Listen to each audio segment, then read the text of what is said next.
Sabe que hoje há uma busca frenética pelo dinheiro, né? Há pessoas que trabalham, nem pensam em dormir apenas para ganhar dinheiro. Alguns estão sacrificando até a saúde, né? Por causa do dinheiro. Agora, todos buscam uma estabilidade financeira, condições melhores de vida e não tem nenhum problema com isso, certo? Agora, o que nós temos que entender é que nós devemos cuidar para que o dinheiro não ocupe um local que não deve em nossas vidas. Por isso, o estudo da Palavra de Deus vai nos trazer luz a respeito desse assunto. Como eu já disse, o dinheiro foi o segundo tema mais abordado por Jesus, perdendo apenas para o tema do reino de Deus. Então, Cristo falou muito sobre o reino de Deus. Esse foi o tema que mais esteve presente em seus ensinos. E fora o reino de Deus, foi a questão do dinheiro. O primeiro verso que vamos ler é um episódio vivido por Jesus Cristo aqui em Mateus capítulo 23. Quero convidar você a também abrir a sua Bíblia aí, Mateus 23, verso 23. Olha aí comigo o que diz o texto.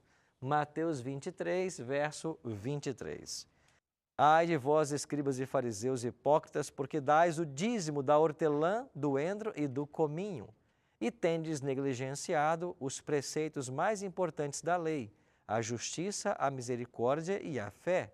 Devíeis, porém, fazer estas coisas sem omitir aquelas. Nesse texto, Jesus está fazendo uma repreensão aos fariseus e escribas. Por quê? Porque ainda que fossem estritos dizimistas, porque dizimavam até a hortelã, o endro e o cominho, que são especiarias, né? Eles não praticavam a justiça, a fé e a misericórdia. Então Jesus disse para ele: vocês devem continuar devolvendo o dízimo, como vocês fazem, mas vocês não podem omitir estas questões. Vocês precisam praticar a justiça, exercer fé e agir com misericórdia. Então, nesse texto, você vê claramente que Jesus endossa a prática da devolução dos dízimos. Por que Jesus endossou isso? Porque Ele mesmo é quem deu orientações para que um sistema financeiro fosse estabelecido com um objetivo bem específico, que era a manutenção da obra de Deus, a pregação do Evangelho, o conhecimento da palavra a todas as nações. Bom, a temática do dízimo não aparece no Novo Testamento. É uma temática que percorre toda a Bíblia. E Deus, ao estabelecer um plano financeiro para o homem, Ele pensou em duas coisas. Ele pensou no dízimo e pensou nas ofertas. E hoje vamos aprender a respeito desses dois atos. Em Gênesis 14, 20, queria convidar você a irmos lá para o primeiro livro da Bíblia. Nós temos aqui em Gênesis o primeiro exemplo que a Bíblia nos fornece de alguém devolvendo o dízimo. Gênesis 14, verso 20. O texto diz assim: E bendito seja o Deus Altíssimo, que entregou os teus adversários nas tuas mãos, e de tudo lhe deu Abraão o dízimo. Veja, Abraão é o grande ancestral do povo judeu. Abraão foi pai de Isaac, Isaac foi pai de Jacó, e Jacó teve 12 filhos. Os 12 filhos de Jacó tornaram-se as 12 tribos de Israel. Então, o povo de Deus no Antigo Testamento era o povo de Israel e o seu ancestral, Abraão. E Abraão era um fiel dizimista. Então, o dízimo, ele já aparece aqui no Gênesis e ele vai percorrer toda a Bíblia, porque era uma prática que Deus havia estabelecido para que a obra dele fosse mantida. A palavra dízimo quer dizer a 10ª parte de nossas rendas. Quando nós devolvemos a 10ª parte, o nosso dízimo, nós estamos sendo honestos com Deus. É isso que o dízimo representa, honestidade. E veremos mais à frente que a oferta, ela representa a nossa gratidão. Então eu devolvo o dízimo para ser honesto com Deus e eu devolvo a minha oferta para ser grato a Deus. Gabriel? Tenho uma dúvida. A gente viu aqui no texto em Mateus 23 que os escribas e fariseus dizimavam pela hortelã, pela produção deles, né?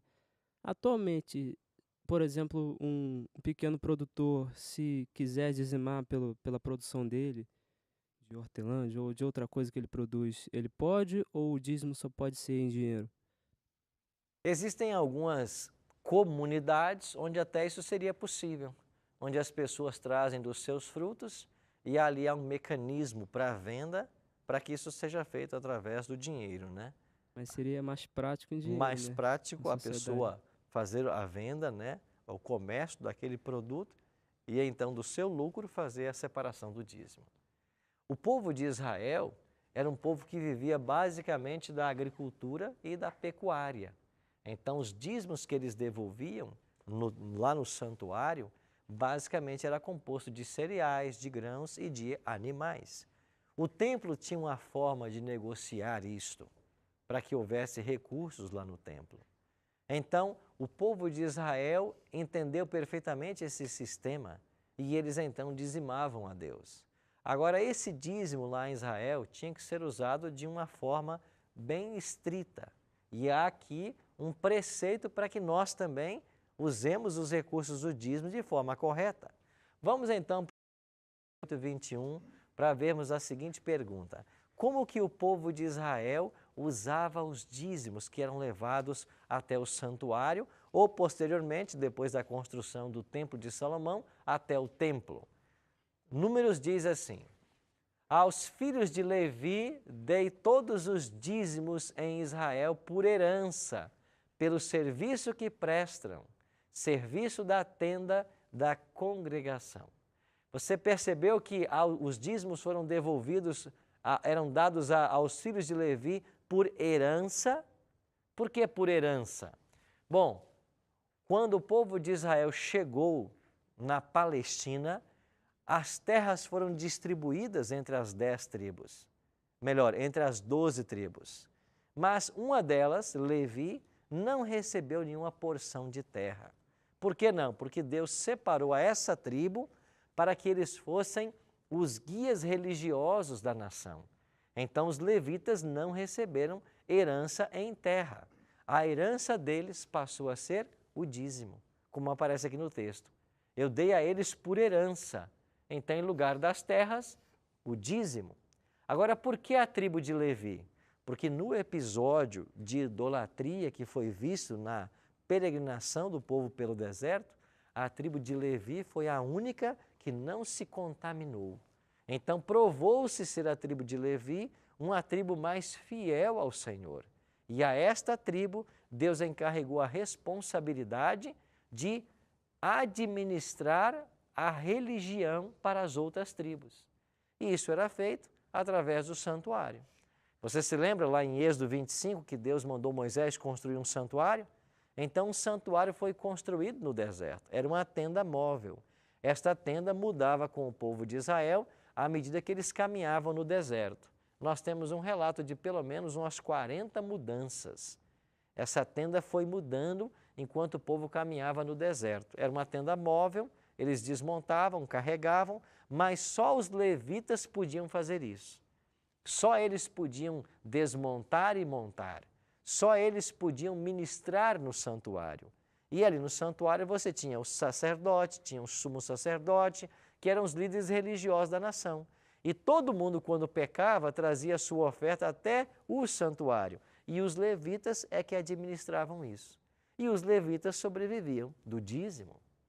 Então, esta era a finalidade, para a manutenção dos serviços religiosos e para que a palavra de Deus continuasse a ser ensinada. Quando vamos para o Novo Testamento, você encontra o maior teólogo do Novo Testamento, que é o apóstolo Paulo, dando sequência a esta prática, orientando agora a igreja do Novo Testamento. O que Paulo diz lá em 1 Coríntios 9, 13 e 14, falando do sustento do ministério evangélico.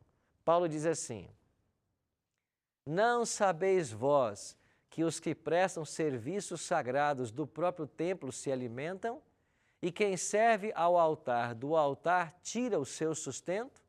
Assim ordenou também o Senhor aos que pregam o evangelho que vivam do Evangelho. Então, aqueles que estão envolvidos na pregação do Evangelho devem viver do Evangelho.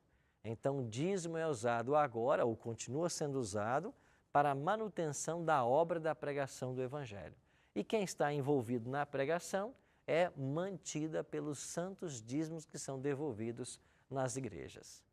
Eu vou dar um exemplo da igreja adventista, que é o que eu conheço. Todos os pastores adventistas, por exemplo, no Brasil, eles têm o mesmo salário. E eles são pastores assalariados. Então, o dízimo vai para uma sede administrativa da igreja, que pode ser estadual ou regional, e esta sede é que administra os recursos, pagando aos pastores para o trabalho que eles desempenham. E nós, pastores, estamos 24 horas à disposição da igreja, trabalhando na pregação do Evangelho. Nós não podemos ter um outro trabalho, uma outra profissão paralela. Por quê? Porque o meu tempo tem que ser de forma integral destinado ao trabalho da igreja, à pregação do Evangelho. Então, o dízimo tem que ser usado dessa forma. Aqueles que vão trabalhar e ser sustentados pelo dízimo devem estar integralmente dedicados à pregação do Evangelho. Esse é o modelo que nós podemos seguir. Agora, o que acontece hoje, infelizmente? Não há uma administração, uma central, às vezes em alguma igreja, e tudo o que chega para a igreja acaba parando na mão do dono deste ou daquela igreja. E, infelizmente, o recurso não é usado como deveria ser. Então, isso é um alerta para todos nós. Então, é plano divino que nós participemos do dízimo. E ele tem que ser usado apenas para a pregação do Evangelho. Um exemplo bem claro para vocês. Em todos os programas, nós oferecemos aqui os estudos bíblicos. E talvez você não saiba, mas nós enviamos quase 1000 estudos todos os dias aqui da Novo Tempo. São cerca de 30.000 estudos todos os meses. Pagamos a produção do material, pagamos os correios para enviar os materiais, e isso é feito com recurso do dízimo. Por quê? Porque nós estamos aqui pregando o Evangelho através desses materiais. Então a gente prega o Evangelho com esses recursos e o dinheiro do dízimo não pode ser usado para outra coisa senão a pregação do Evangelho. Gabriel? Eu queria saber o que a Bíblia diz sobre qual a consequência aquele que escolhe não devolver o dízimo. Existe um texto na Palavra de Deus, nós vamos passar por ele daqui a pouquinho, mas podemos lê-lo agora. Veja o profeta Malaquias, por exemplo, bem no finalzinho do Antigo Testamento, o último livro do Antigo Testamento. Malaquias, no capítulo 3, ele fala a respeito dos dízimos. E qual é a orientação profética a respeito dos dízimos e ofertas? Em Malaquias, no capítulo 3, verso 8 em diante, nós lemos: roubará o homem a Deus? Todavia vós me roubais e dizeis: em que te roubamos? Nos dízimos e nas ofertas.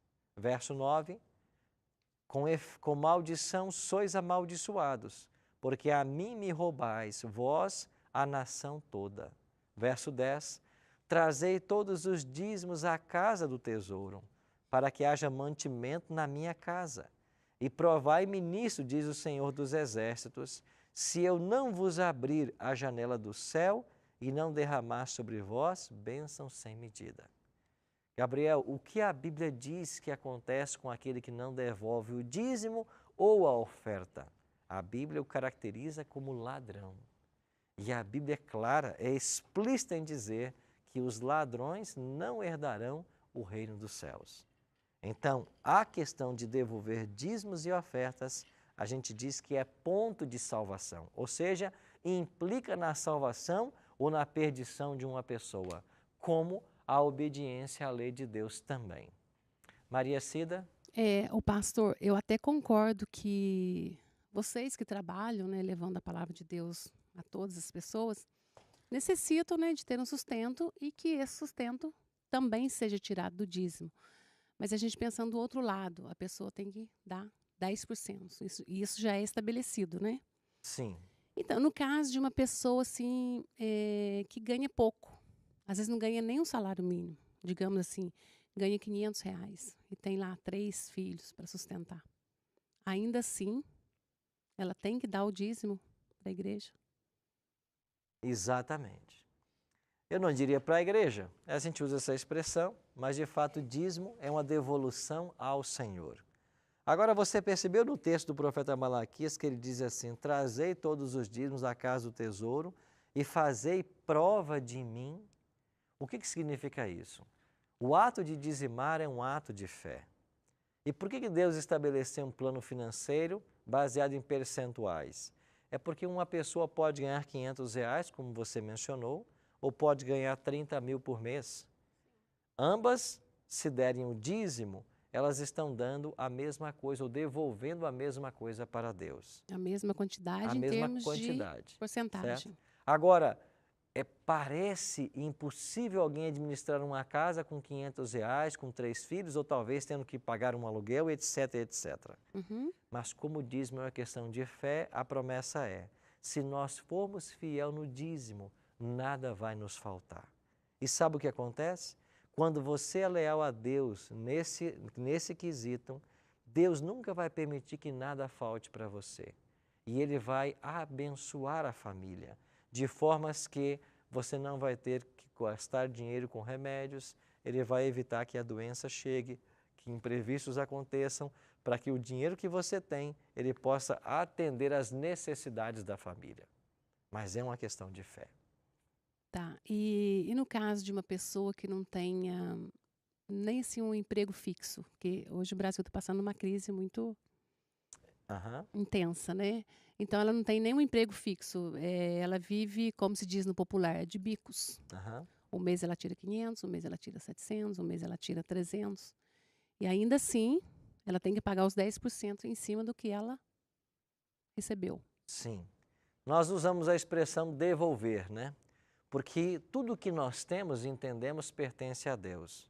Pelo menos essa é a linguagem do Salmo 24:1, né? Lá diz: ao Senhor pertence a terra e tudo que nela contém. Tudo pertence a Deus. Agora Deus, Ele confiou ao ser humano alguma coisa, algum bem, alguma habilidade que lhe renda recursos para a sobrevivência. Nós devolvemos 10% em sinal de honestidade para com Deus. O Senhor me deu tudo, eu estou devolvendo 10%.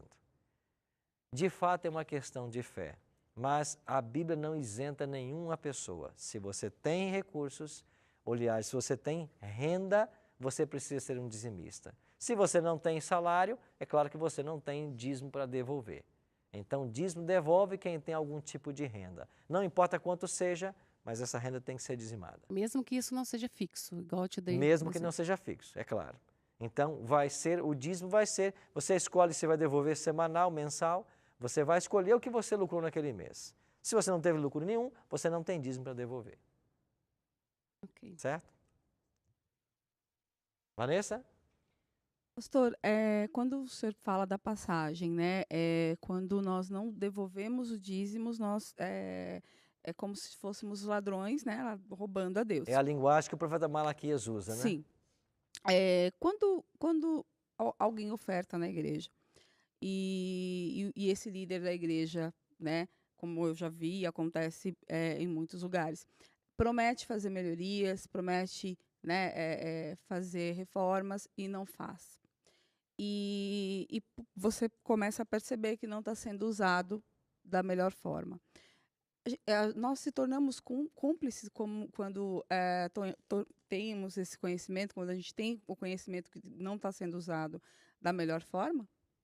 Nos tornamos cúmplices se eu devolvo o dízimo em qualquer igreja e sei que ela não está fazendo o uso correto do dízimo, como nós estamos vendo aqui na Palavra de Deus, que deve ser exclusivamente para a pregação do Evangelho.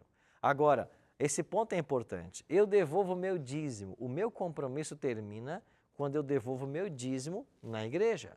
O que eles farão com o dízimo que eu devolvi, isso é problema de quem está manipulando o dinheiro, de quem está administrando. Se eles fizerem mau uso desse recurso, Deus vai cobrar deles, não de mim, que fez a parte.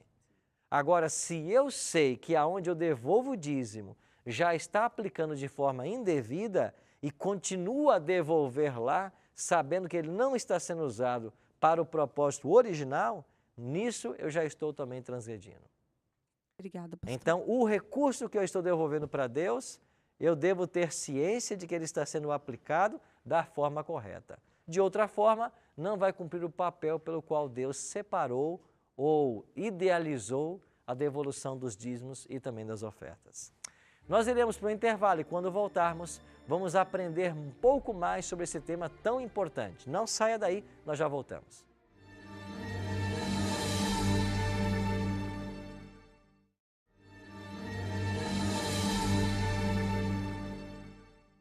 Estamos de volta com o programa Bíblia Fácil, hoje aprendendo sobre dízimo e ofertas. O que Jesus falou sobre esse tema, com a orientação que a Bíblia nos traz a esse respeito.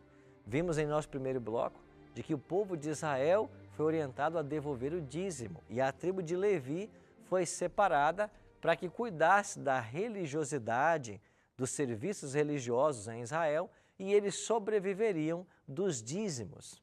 O apóstolo Paulo, orientando também a igreja do Novo Testamento, ele diz claramente que aqueles que pregam o Evangelho, que vivam do Evangelho. Ou seja, o dízimo deve ser usado exclusivamente para a pregação do Evangelho. Também falamos aqui que o ato de dizimar é um ato de honestidade. E quando eu devolvo para Deus o dízimo, e é bom que você aprenda essa expressão, a gente não paga o dízimo, a gente não dá o dízimo, a gente devolve o dízimo, porque nós entendemos que tudo o que nós temos foi dado por Deus. E a gente, como forma de honestidade, devolve a 10ª parte que Ele pede que seja feita.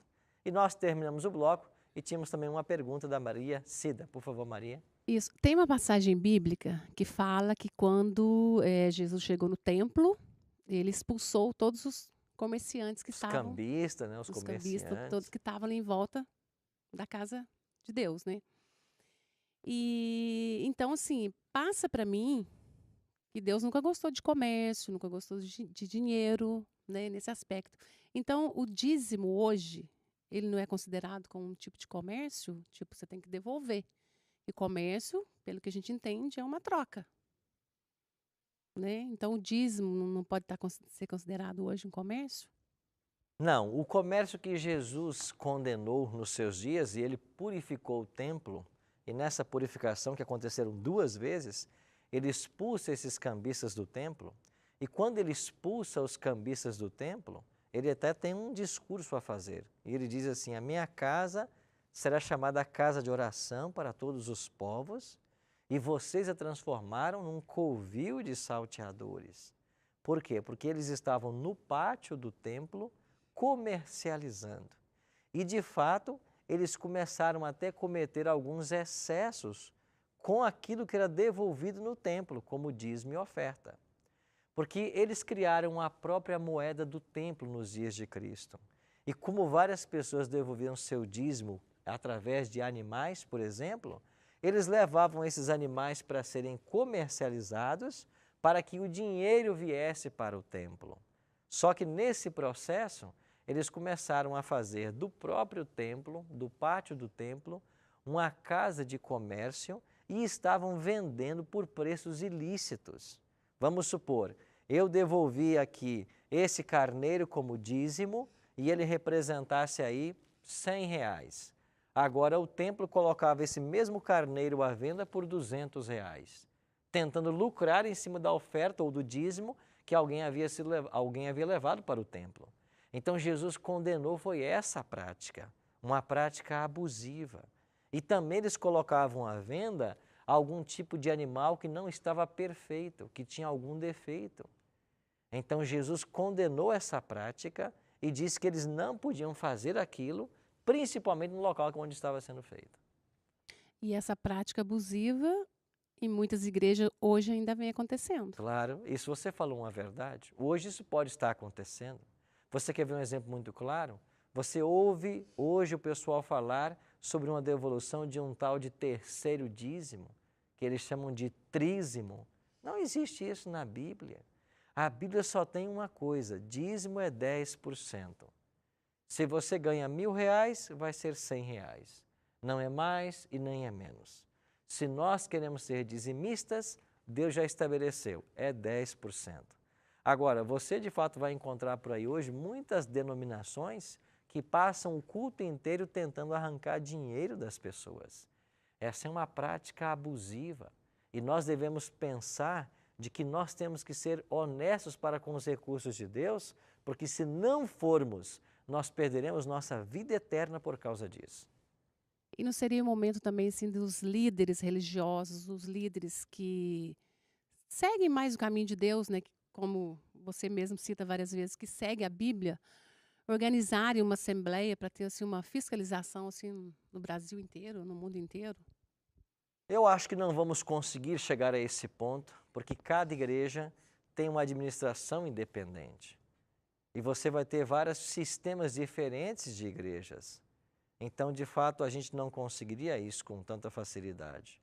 O que tem que acontecer, eu acho que você está certíssima, é que cada líder religioso teria que ter consciência de como o recurso do dízimo, que é trazido pelos fiéis até a igreja, está sendo administrado.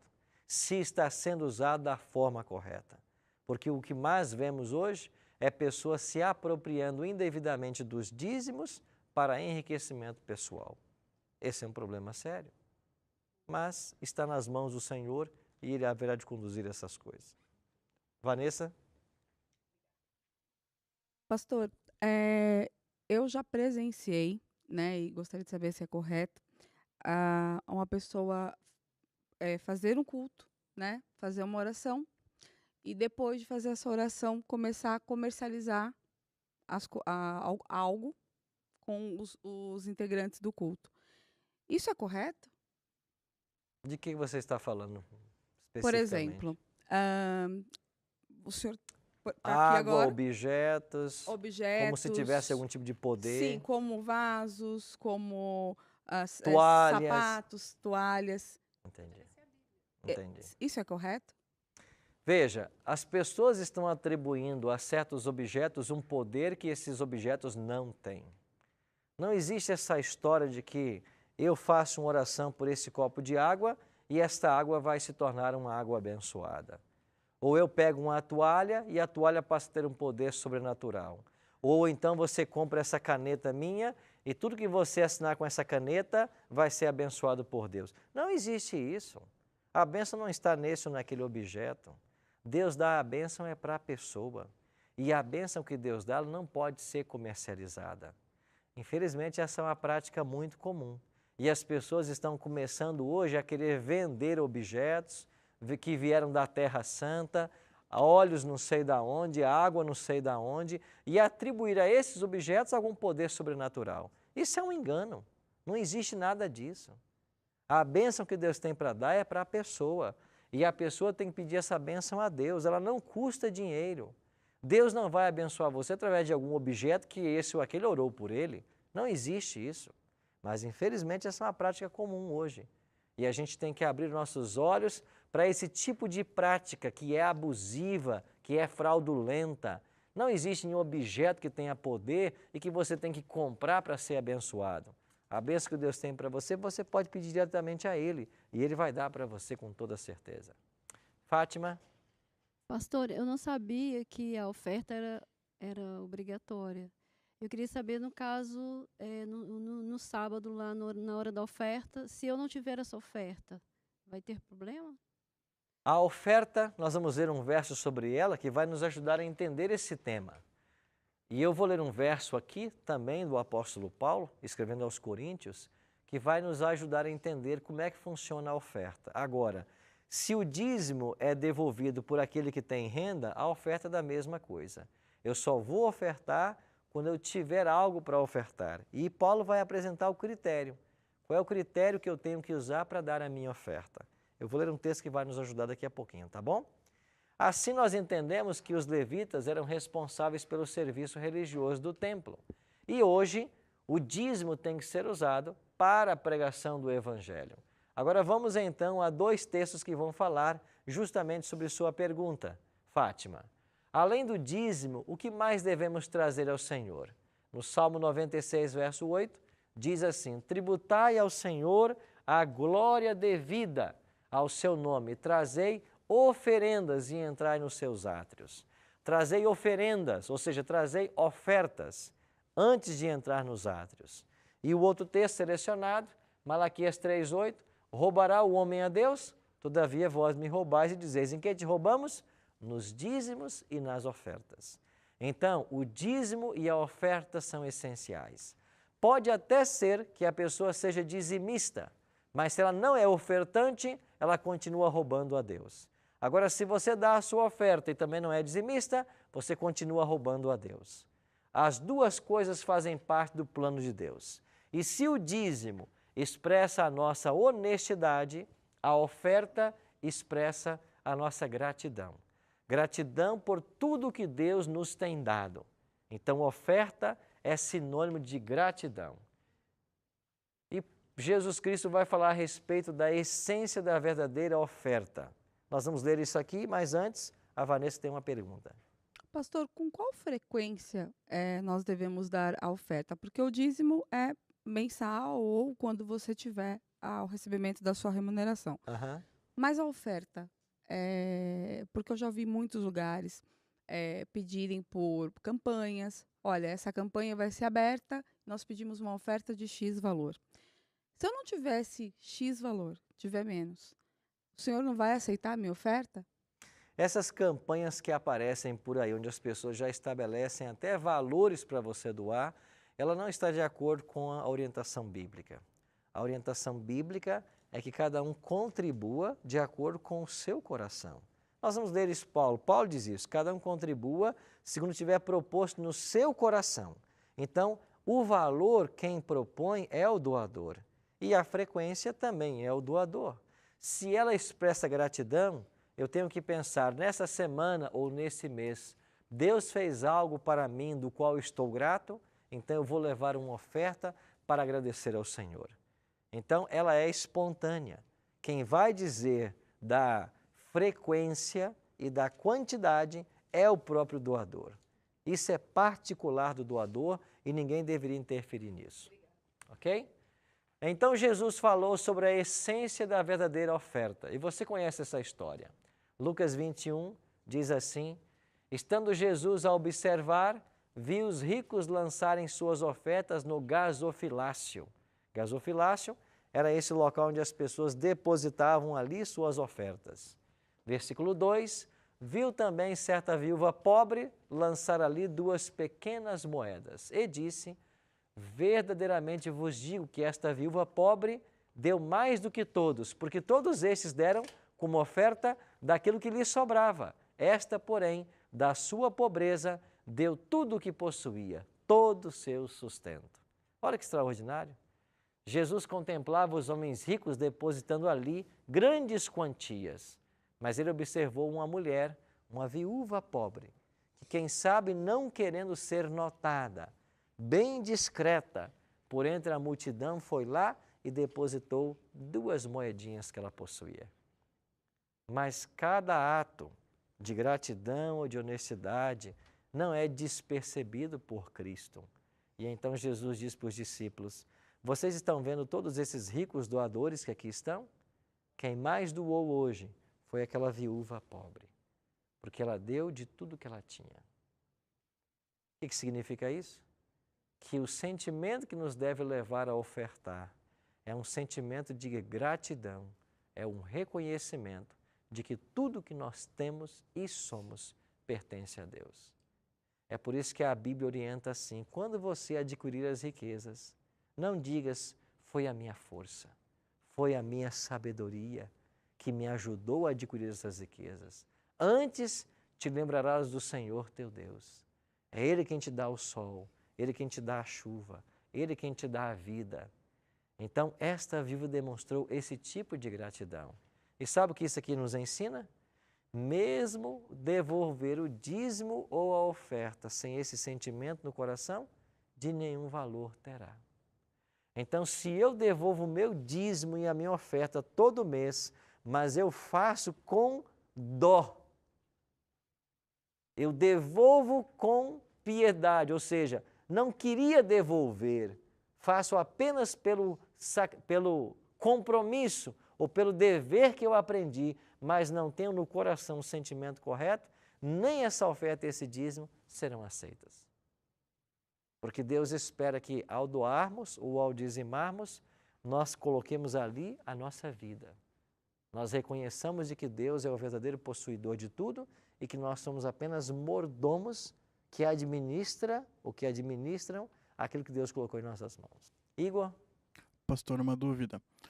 Se eu tenho uma empresa e o valor que eu recebo mensalmente dá em torno de R$ 1.500, mas eu gasto R$ 500 com aluguel, como eu procedo com o dízimo? Você deve dizimar em cima do lucro que você teve. Se para ganhar os 1.500 você teve que investir R$ 500 num aluguel, você não dizima 1.500, você dizima 1.000, porque você investiu os 500 para alcançar esse valor. Então o dízimo vai ser em cima desse lucro que você teve, certo? Obrigado. Agora há uma exceção, às vezes nós somos empregados e nós pagamos algumas contribuições, por exemplo, um plano de saúde que vai beneficiar toda a minha família. Então eu pago, por exemplo, 150, 200 ou 500 reais por mês e eu vou com a minha família e sou atendido por um plano financeiro. Então sobre esse valor eu dizimo. Por quê? Porque eu estou usufruindo desse recurso. A minha família está sendo beneficiada por ele. Então é um valor que eu devo dizimar. Então eu tenho que entender que há essa separação. Bibiana? Se a pessoa tem uma dívida, vamos colocar de R$ 100, e ela teria que contribuir com um dízimo de R$ 100. Se ela deixar de pagar alguém, ela também cairia no conceito de ladrão, certo? Porque quem não paga aquilo que deve, biblicamente falando, é ladrão também, não é? Sim. Então ela vai ter que escolher se ela vai ser ladrão não pagando a pessoa. Isso eu falo de uma pessoa que está começando a contribuir às vezes, se ela ainda não tem um planejamento. Ok. Porque lógico que depois ela vai fazer tudo dentro do orçamento dela. Mas no início, a pessoa vai ser ladrão de todo jeito, então, porque ou ela vai deixar de pagar um credor, ou ela vai deixar de devolver o dízimo. Eu acho que a pessoa tem que fazer algumas coisas. Primeiro, trabalhar dentro de um orçamento, para nunca gastar aquilo que não tinha, para não chegar nessa situação. Agora, se ela chegou numa situação onde ela deve a alguém e o que ela está ganhando não é suficiente para pagar tudo, deveria buscar essa pessoa por uma negociação. Olha, eu não posso pagar tudo você esse mês, eu queria acertar com você pagar isso em 2 vezes, pagar isso em 3 vezes. Mas ela deveria se organizar para não deixar de devolver o dízimo e nem deixar de pagar os seus compromissos, o que também é responsabilidade do cristão. Uhum. Então ela tem que se programar para atender as duas coisas. Nenhuma nem outra deveria ser desatendida. Ok? Amigos, estamos aprendendo hoje a respeito desse importante tema dos dízimos e das ofertas. E nesse exemplo da viúva pobre foi demonstrado o verdadeiro espírito. Deus quer que nós devolvemos as nossas ofertas, os dízimos, como uma expressão de gratidão, de entrega e de reconhecimento de que tudo que nós temos pertence ao Senhor. E o apóstolo Paulo falou sobre esse sentimento também em 2 Coríntios 9, 7.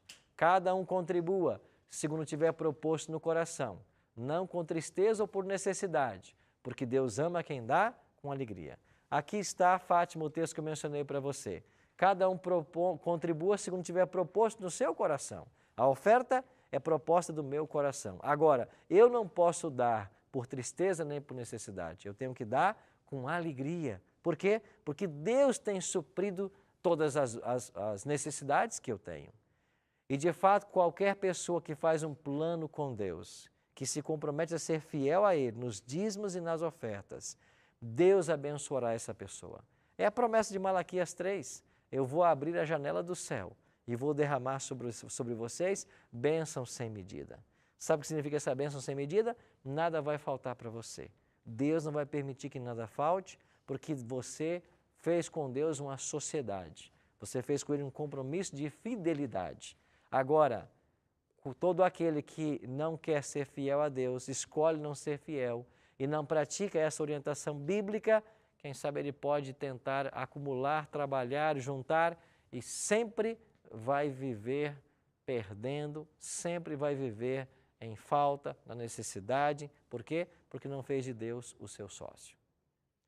Então, se nós queremos ter uma vida conforme a orientação da palavra de Deus, esses são os princípios que nós devemos seguir. Sempre reconhecendo que tudo que nós temos vem das mãos do Senhor. Então não pense que é a sua inteligência, as suas habilidades, a sua experiência, é isso que te faz uma pessoa de sucesso. Não, pensa que é o Senhor, que tem sido bondoso para com você. Maria Cida? O pastor, retornando lá na passagem da viúva, então ela deu tudo que tinha, né? Então Deus falou que ela contribuiu mais que todas as outras pessoas. Aí, no caso, ela deu tudo que ela tinha, no caso, ela vai viver de doações, porque não tem como ela sobreviver se ela deu tudo que tinha. Aos olhos de Deus, o que é mais digno? Você dar tudo que você tem e viver de doações, ou você se sustentar com o seu próprio trabalho? A Bíblia nos orienta que nós devemos nos sustentar com o próprio trabalho. O apóstolo Paulo é quem diz, né? Que ninguém deve ser pesado ao seu irmão. Então, que todos devem trabalhar para se sustentar. Na história contada por Jesus, nós não temos os detalhes. Agora, eu imagino que o que essa mulher trouxe foi os recursos financeiros que ela tinha em mãos, o que não quer dizer que a casa dela não estivesse abastecida com o que ela precisava para sobreviver. Eu imagino que o alimento ela tinha em casa lá. E esse dinheiro que ela trazia era um dinheiro que ela tinha e ela foi devolver como forma de gratidão. Qual é o motivo que a motivou a fazer isso? A história também não entra nesse detalhe. Mas alguma coisa aconteceu para levar essa mulher a fazer essa doação. Agora, por certo, ela não fez essa doação para que agora vivesse na dependência de ajuda de outros. Porque a orientação da Bíblia mesmo é essa. Eu não posso ser pesado para os meus irmãos. Eu tenho que ser honesto com Deus nos dízimos, nas ofertas, mas eu tenho que buscar dele sabedoria, força, habilidades para trabalhar e para me manter. Porque toda pessoa tem que aprender a se manter, tem que ser responsável. Então, essa é a orientação da palavra de Deus. O apóstolo chega até a dizer assim, aqueles que não trabalham, que não comam. Não trabalha, não come. Então, Deus não quer que nenhum ser humano seja pesado a outro. Certo? Assim a gente entende um pouco mais, fica mais esclarecido. Ok? Amigos, nossa decisão de hoje. Você aceita que os dízimos e as ofertas fazem parte do plano divino para a manutenção de sua obra? Você entende isso hoje? E você está decidido devolver de forma sistemática seus dízimos e suas ofertas a partir de hoje? Então vocês poderão tomar duas decisões hoje. Após conhecer esse tema, são duas decisões. Primeiro, eu entendendo que isso é um plano de Deus, eu vou passar a devolver o meu dízimo e dar a minha oferta. Eu quero fazer uma sociedade com Ele. Eu quero que o dono do universo seja meu sócio. E ninguém melhor do que Ele. Eu quero que aquilo que eu colocar à mão, eu quero que prospere, que dê certo, que nada falte para mim e para minha família. Então você pode escolher a partir de hoje ser um fiel dizimista e ofertante. Esse é o convite para você. Agora você pode também dizer assim, olha pastor, isso aí tudo é bonito, mas eu não vou ser não. Você pode também escolher. Você pode escolher segurar os recursos que Deus coloca em suas mãos e achar que são teus. Que foi a sua força, a sua habilidade, a sua sabedoria, a sua capacidade de gerenciamento que deu isso para você. E você pode tentar sobreviver sozinho, administrando isso. Agora, nunca se esqueça. Deus não é vingativo. Mas nunca se esqueça de que se Deus não é teu sócio, se você perder tudo que você tem, não ponha a culpa em Deus. Se você não conseguir sobreviver com o que você está ganhando, não ponha a culpa em Deus. Porque Ele não é teu sócio. Então você puxou para você uma responsabilidade que só é tua. Então você vai ter que aceitar que quando vier o problema financeiro, a derrota financeira, foi incompetência sua. Você vai ter que aceitar isso. Por isso a atitude mais sábia a se tomar é deixar Deus ser Deus, devolvendo para Ele aquilo que Ele me pede e confiando que Ele vai suprir todas as minhas necessidades. Nós vamos ter uma música agora. E enquanto ouvíamos essa música, eu queria que você pensasse. Será que eu tenho sido fiel a Deus nos meus dízimos, nas minhas ofertas? Será que eu tenho negligenciado a orientação divina com relação a esse quesito? E que você tome agora a decisão de ser fiel a Deus naquilo que Ele está ensinando em Sua palavra. E, por certo, as bênçãos virão sobre você e a sua família. Pense nisso com muito carinho.